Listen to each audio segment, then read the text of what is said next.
Front and Center. Front and Center. A focus on important and significant developments affecting the lives of Filipinos, not only in the Philippines, but also those living and working around the world. Join us in Front and Center. Front and Center. Here on Radyo Pilipinas World Service. Good day, welcome to Front and Center, where we focus on developments in the Philippines, legislation that provides policies and directions that strives to promote a better economy for the country, issues that concern the welfare and well-being of every Filipino. All of these and more will be Front and Center. You can watch this program live on our Facebook page, that's Radyo Pilipinas World Service, and you can hear us live on our audio streaming, that's at Evox PBS receiver app. So join us for another edition of Front and Center with your host, Jerome Toledo. Front and Center. Front and Center. Here on Radyo Pilipinas World Service. This morning, let's focus once again on the economy as the Philippine economy continues to show good signs as the Philippine economy continued to grow in the first quarter of the year. National Statistician and the Philippine Statistics Authority Chief Undersecretary Claire Dennis Mapa said the Philippine economic growth slightly pick up to 5.4% in the first quarter of the year. That's from 5.3% in the fourth quarter of 2024. So while growth slowed from the 5.9% expansion in the first quarter of 2024, the gross domestic product expansion during the period surpassed other major economies in the region. That's the ASEAN region. And in contrast, National Statistician and PSA Chief Claire Dennis Mapa reported that employed persons ages 15 and above plunged by around 1.13 million to 48.02 million from 49.15 million employed in the third month of 2024. And month on month, those with jobs and livelihoods also declined by about 1.13 million from 49.15 million in February of this year. So, Undersecretary Mapa said the top two contributors to the decline in employed persons were the agriculture and forestry and public administration and also defense. And also the compulsory social security sectors. And on that note, while we wait for our guests for today to tackle about this significant developments in economic here in the Philippines, so we will take a little short break here on the program Front and Center. Hatol ng Bayan. Election Quick Facts. Campaign period. Ang opisyal na campaign period para sa mga national candidates ay magsisimula sa February 9, 2025 at mayroon silang 90 days para mangampanya. Samantala, mayroon namang 45 days para mangampanya ang mga tumatakbo para sa local positions at magsisimula ito sa March 29, 2025. Ang campaign period ay matatapos sa May 10, 2025. Hatol ng Bayan. Election Quick Facts. This is a public service announcement. Maging handa sa oras ng sakuna. Para sa iyo at sa iyong pamilya, laging siguruhin, Go Bag ay nakahanda at naglalaman ng mga sumusunod. Ilang pirasong damit, ready-to-eat na pagkain at inuming aabot ng 3 araw. Personal na gamit para sa inyong hygiene. First aid kit kabilang ang alcohol, bandages, gamot sa lagnat, ubo at sipon, pati na rin ang inyong vitamins at maintenance medicines. Maglagay ng pito, flashlight, lighter o posporo. Huwag kalimutan ang mga charger o power bank. At higit sa lahat, isama ang mga importanteng gamit gaya ng inyong mga legal na dokumento, IDs, ATM o passbook, insurance at iba pa. This is a public service announcement. Public service announcement from PBS, Presidential Broadcast Service, and Radyo Pilipinas. Stop and Spot. Paano tayo makasisigurong legit ang impormasyong nababasa natin sa social media? Spot the source. Hindi porke nag-viral, totoo. Kaya laging i-fact check ang impormasyong nakuha at tukuyin kung credible ba ang sources ng mga ito. Spot the purpose. Hindi lahat ng nakapost ay may mabuting hangarin. Ang iba ay may intensyong makapanira lamang. Kung sa inyong palagay ay hindi nakatutulong para sa mas nakararami ang impormasyon, huwag na itong i-share para hindi na magdulot pa ng gulo o pagkalito. Spot the ownership. Legit o edit? I-double check kung totoong nanggaling sa mga legit news providers ang impormasyon dahil baka edited lamang ito ng kung sino para magpakalat ng fake news. I-check muna ang kanilang mga official social media platforms para makasiguro. Spot the time. Updated ka nga ba? O baka outdated na yung balitang na-share mo? Siguraduhin na tingnan mabuti rin ang month, day at year ng impormasyong inyong binabasa upang hindi maging sharer ng mga lumang balita. Let's be part of the solution. We can be warriors against disinformation and misinformation. Maging mapanuri sa lahat ng oras. A message from Presidential Communications Office, Department of Education, Commission on Higher Education, DILG, DSWD, Presidential Broadcast Service at Radyo Pilipinas. Front and center. Front and center. Here on Radyo Pilipinas World Service. Welcome back to Front and Center. And as mentioned earlier, we will have a resource. We will have the resource person to tackle about the latest significant developments in the economy. So right now, I'm joined now by the chief economist of the Rizal Commercial Banking Corporation. He's none other than Michael Ricafort. So, Sir Mike, good morning. This is Jerome from Front and Center here on Radyo Pilipinas World Service. Hey, good morning, Mr. Jerome. Sorry, the Yeah. volume is kinda lowered. Yeah, we All can right. repeat again the question. Thank you. All right, thank you so much. Okay, thank you so much for joining in this program, Michael. Okay, so Philippine economic growth slightly picked up to 5.4% in the first quarter of the year. That's from 5.3% in the fourth quarter last year. So I think that's in October, November, December period. So it is slightly picking up. So what could be the factors on that increase, Michael? If you look at it, Mr. Jerome, yeah, true. It picked up in compared to recent quarters, and well, you've seen some improvement in the likes of consumer spending, also the likes of in government spending. Most especially, it's almost 20% year-on-year gain. Well, we saw some pickup also in investments, around 4% year-on-year gain. But the gains are, well, they're still decent. Yeah, as we have seen, it's still this is still the fastest GDP growth in like 9 months since the second quarter of last year. Okay, all right. So that's that is still the bright spot, so to speak. And the only thing that dragged the growth, well, all of which these categories that I started on are based on expenditure shares. We saw some slowdown in the growth in exports. That's one of the drags, and also imports also picked up, because whenever imports pick up, that's usually a drag also on economic growth, because what would otherwise have been purchased from local sources, it is purchased from overseas. And normally that's the equation of the economy, the GDP. It's consumer spending, so it's up, plus investment, it's up, plus government spending, it's up, plus exports. It kind of slowed down a bit, but it's still decent, and minus imports. So there was some pickup in imports. Understandably, this could have been influenced by some uncertainties related to Trump's higher import tariffs, reciprocal tariffs, and the trade wars, and also other protectionist policies. But we have to take note that the cutoff here is just March. Trump Yes, just started that's right. his import tariffs with at least 3 countries. It's with Canada, Mexico, and China.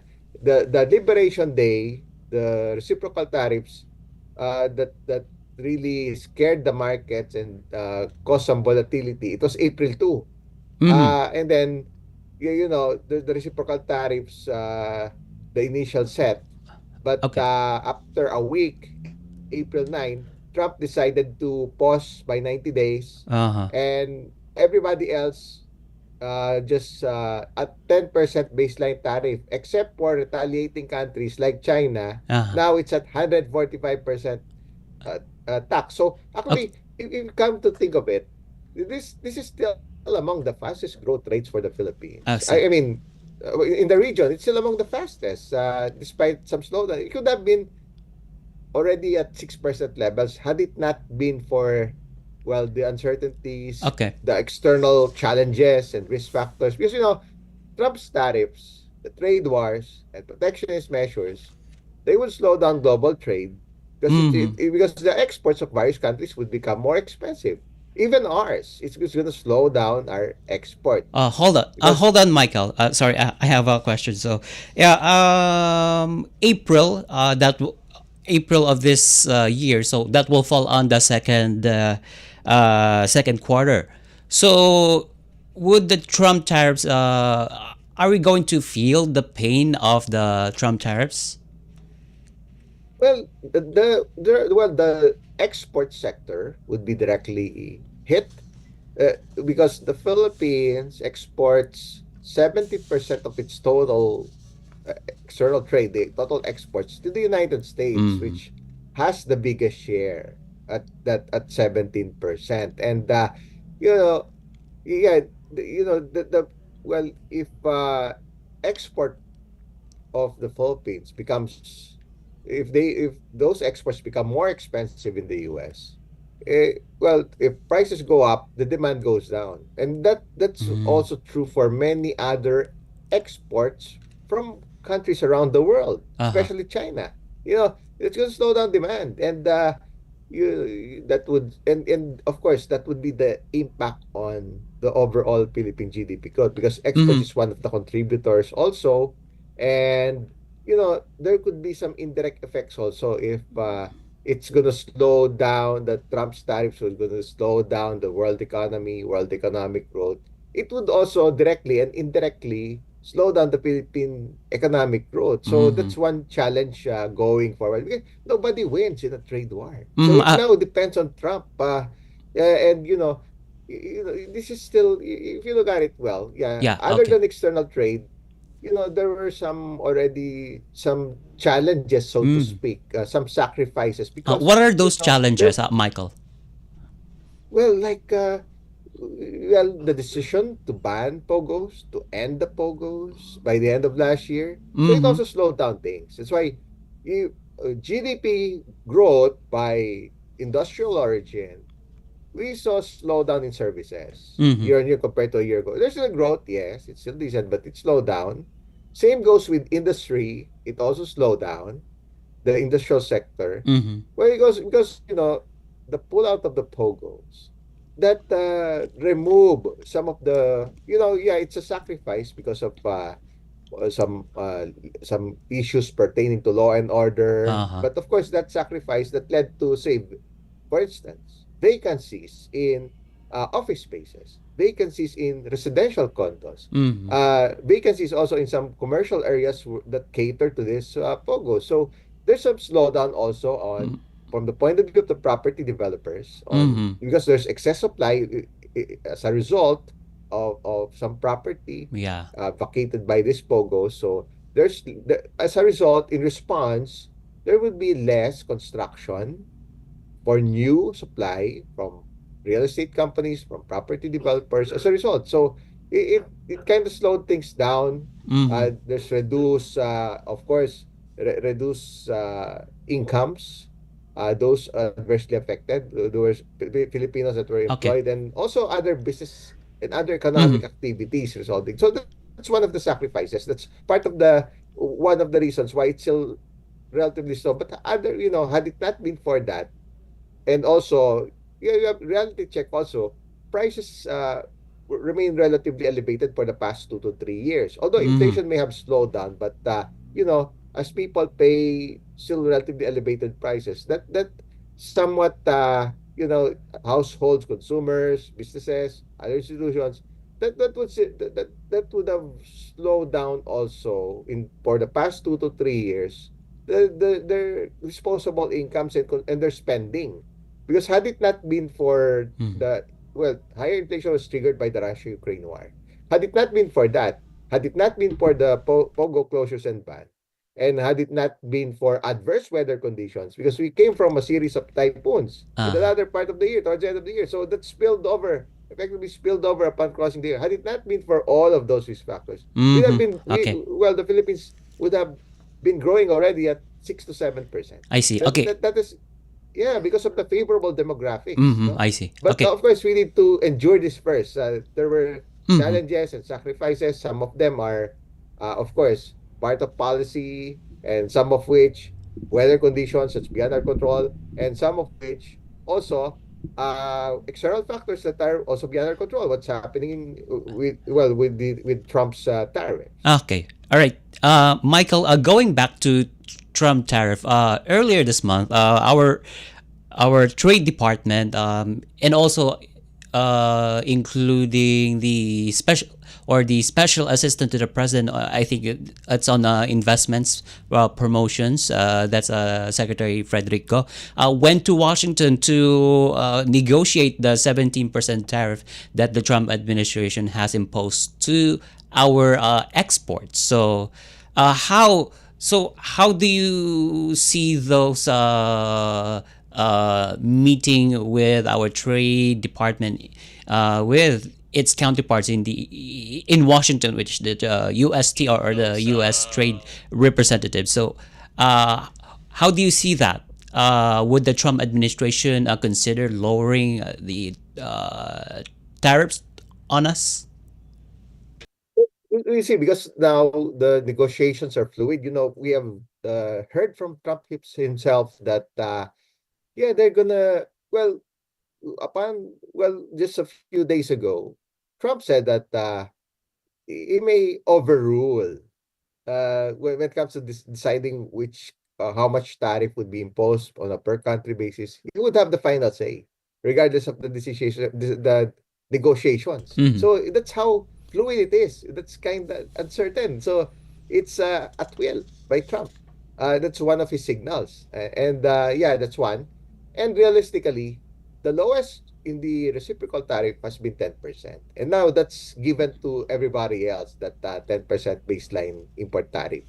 And Mhm. now we're coming from 17% that was announced on April 2. So even Trump himself acknowledged the fact that in all of these negotiations with the Okay. various countries Mhm. to lower the reciprocal tariffs, that would be the floor. And that has also been the floor during Liberation Day, during the April 2 announcement by Trump, 10%. In fact, here in the region, that Singapore has the lowest. So that could be the Mhm. opportunity Okay. from 17%, bringing it down to 10%. Because, Mhm. it would require a lot of process. Say, if there would be, say, a free trade agreement between the Philippines and the US, it Okay. would take a lot of time. It would take a lot of process. Okay. Just like the Mhm. last FTA that we saw, it required also, Okay. some All legislation, right. so to speak. Michael, so how hopeful are you that our country's growth will grow tenfold, despite what's happening in our economy, and at the same time on the global economy? Well, the Philippines is kind of insulated relative to its neighbors. A lot of our Asian and ASEAN neighbors are export dependent. Uh-huh. The likes of China, Japan, Taiwan, Thailand, Mm-hmm. uh, Malaysia, Mm-hmm. Vietnam. Mm-hmm. So, for instance, if you go through the figures, the export of the Philippines, if you compare it to the exports of the major ASEAN countries, Mm-hmm. their goods exports, are 3 to 5 times higher than ours. Mm-hmm. Right. So they're more export dependent. Now, since a lot of them consider the US as their major, if not their biggest market, other than China. So any slowdown in exports would hit them more than us. And in fact, so what's the composition of the Philippine economy then? Uh, we're consumer driven. Almost 75% of our economy accounted by consumer spending, meaning we're domestically driven rather than externally driven or export driven. We have our services exports. Those are not covered by the tariffs, by the restrictions. Like OFW remittances. We're number 4 in the world. That's $40 billion per year. The fourth largest after India, China, and Mexico. We're the biggest source of nurses. At least 20% of the world's nurses comes from the Philippines. And the Philippines is also the biggest source of seafarers, 20 to 25% of the total. So, if you look at the nature of our remittances, they're frontliners, health workers. They're one of the last to go. They're also at the backbone of their respective host countries around the world. Service workers, household workers, workers in the various global supply chains. Yeah, realistically, there may be some slowdown in the world economy. There may be some OFWs that will be adversely affected. But Okay. Generally, they on the whole, remittances per se could still be resilient. We have seen that in past crisis periods. Right. And it has been the saving grace for the Philippines for Yeah. many, many years and decades. Secondly, BPOs. Mhm. That's one of our biggest service exports, so to speak. They're not covered by the tariffs. That's also expected to reach $40 billion this year after $38 billion last year. The Philippines is the second biggest in the world in BPO after India, and the Philippines is the biggest in contact center. That's 70 to 80% of BPO. BPOs, there would be a two-pronged approach with what's happening. There could be some slowdown in outsourcing. That's true. Transactions that may be passed here may slow down because there may be some risk of recession in the US as a result of the higher tariffs. But the thing is, you look at the past economic cycles. Well, BPOs, outsourcing, they're counterintuitive. They're contrarian, so to speak. It only BPOs now last year they earned $38 billion. They're employing 1.8 million Filipinos.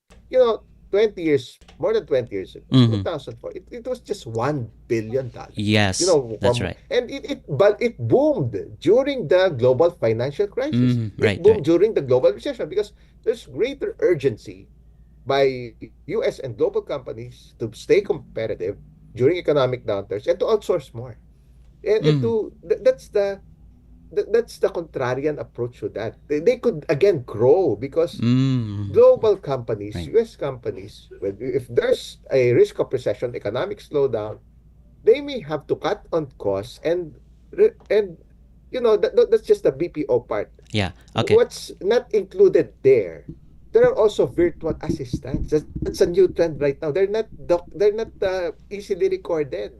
And they could save a lot to weather this challenging economic times by outsourcing to the Philippines. So the Philippines could still benefit. That's the key Okay. takeaway there. All right, Michael. Yeah. Okay. You're talking about the BPOs companies here in the Philippines as well as the virtual assistance industry here in the Philippines. Okay, so I'm moving to another issue, which is unemployment, which I think the BPOs will, and at the same time, VA industry will be related to this. Okay, so yeah, there's a plan of the government to address and cut down on unemployment, which is to conduct monthly job fairs, and also, Michael, BPO companies as well as VA companies are actively participating in series of job fairs, either conducted by private sector or by government through Dole job fairs. So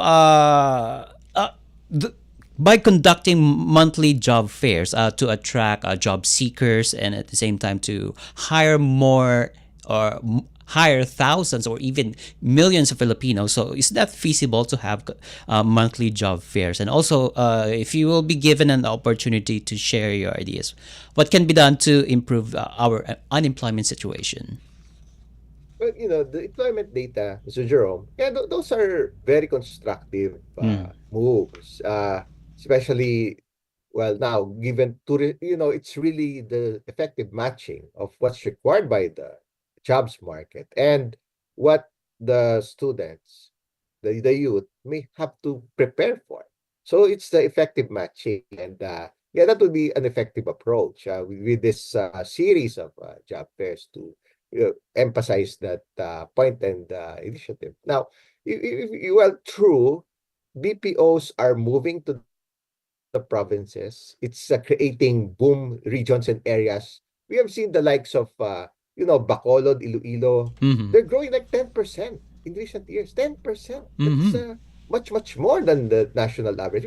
You know, because BPOs are moving in the regions Yes. where there's clustering of colleges and universities. They're moving closer, and they get to save more. The locators, they save Mm. more by going to the provinces, and it's a win-win for everybody. Yeah. And everything else follows in many regions. It's not just in the Visayas. It's also the likes of Cagayan de Oro, Davao, Mm. Calabarzon, Naga, in Ilocos, in Clark, in Central Luzon, in Calabarzon, and there even here nearby in Bulacan, there are Mm-hmm. Okay. So, new township projects being built. okay, meaning to say, moving jobs outside Metro Manila will be beneficial to our unemployment situation, Michael.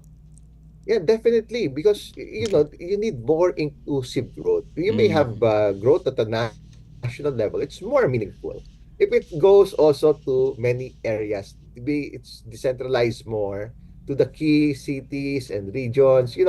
It's yeah. You outsourcing, you see the likes of the township projects, Uh-huh. the BPO offices moving to those key cities, and everything else follows. Mm-hmm. The mall chains, the retail chains, the biggest businesses, they do follow the property developers.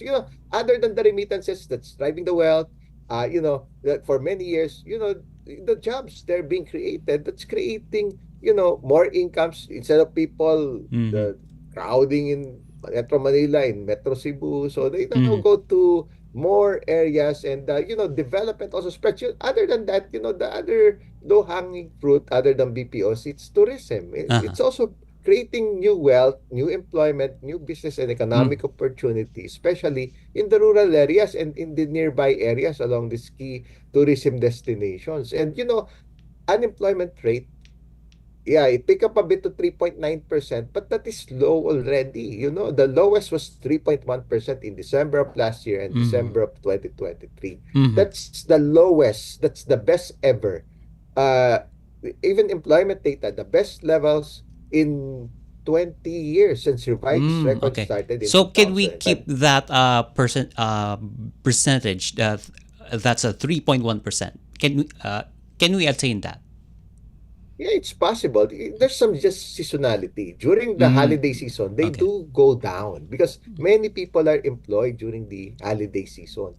That's why, we're now moving in the ranks of the more developed ASEAN and Asian countries. Mm, A few years ago, say 5, 10, 20 years ago, unemployment rate was among the highest in the region here in the Philippines. It used to be like 6%, 7%. But now, look mm, at it. It's at 3% level. So that, well, because we have favorable demographics. okay. Majority of the Filipinos now are working age or more than 50 million. We're number 12 in the world in terms of population. Okay. All More right. than 114 Mm, million Filipinos. okay. And, the average age is below 25 years old.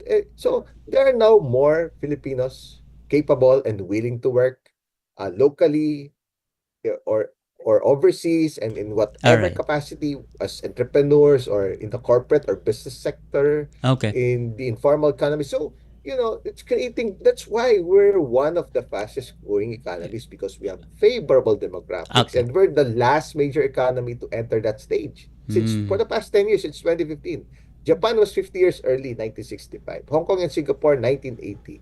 South Korea, 1985. China, 1990. Our neighboring Asian countries were ahead in terms of demographic sweet spot, as they call it, for the past 10 to 20 years. So now is the moment of the Philippines. That's why the Philippines is one of the fastest growing economies because of the favorable demographics. It's, had it not, the studies would show countries that enter demographic sweet spot for the next 5, 10 or so years, 6 to 7% growth. Had it not been for those challenges that we mentioned earlier, especially external challenges. All right, Michael.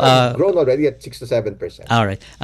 I'm being called out by our production team here. I don't have much time, but I will ask a question regarding the inflation rate on some other time when I have you on the program, Michael. But anyway, thank you so much, Michael Ricafort, the Chief Economist of Rizal Commercial Banking Corporation, for joining us in the program to give us insight regarding this issue on the economy. Thank you, Michael, and have a good day. Yeah, thank you so much, Mr. Jerome, and to your team, and have a great day, everyone. Okay. And with that, that concludes this edition of Front and Center here on Radyo Pilipinas World Service. Together with our production team and technical personnel, this is your host, Jerome Toledo. Until next time, mabuhay, love the Philippines. You have just heard and watched Front and Center. Front and Center. Join us again for another edition here on Radyo Pilipinas World Service. Front and Center.